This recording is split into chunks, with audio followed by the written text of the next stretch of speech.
નંદ ઘેર આનંદ ભયો જય કનૈયા લાલ કી। જન્માષ્ટમી આવી રહી છે અને શ્રી કૃષ્ણ ભગવાનના જન્મોત્સવમાં અનિવાર્ય તેવી પંચામૃતની રેસીપી બનાવશું આજે। ચાલો જોઈએ પંચામૃત બનાવવાની રેસીપી। તે માટે સૌથી પહેલાં એક બાઉલ દહીં લેવું, દહીં મોળું લેવું, ખાટું ના લેવું અને તેને એક મિક્સિંગ બાઉલમાં એડ કરી દેવું। હાફ બાઉલ દૂધ લેવું અને તેને પણ મિક્સિંગ બાઉલમાં એડ કરી દેવું।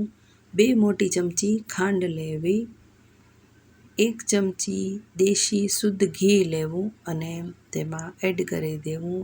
ત્યારબાદ 2 ચમચી મધ લેવું અને તેને એડ કરી દેવું। પંચામૃત બનાવવામાં 5 સામગ્રીનો ઉપયોગ થાય છે અને આ 5 સામગ્રીને અમૃત સમાન માનવામાં આવે છે। કોઈપણ પૂજા દરમિયાન આ પંચામૃત અનિવાર્ય છે।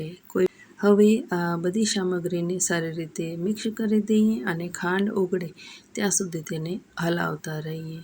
તો તૈયાર છે પંચામૃત। આ પંચામૃતને એક બાઉલમાં લઈ લઈએ। તો આ પંચામૃતને બાઉલમાં લઈ અને તેના પર તુલસી પત્ર મૂકી દઈએ, કેમ કે તુલસી પત્ર વગર તે પંચામૃત અધૂરું છે। પંચામૃત વગર કેટલીક પૂજાને પણ અધૂરી માનવામાં આવે છે। તૈયાર છે પંચામૃત।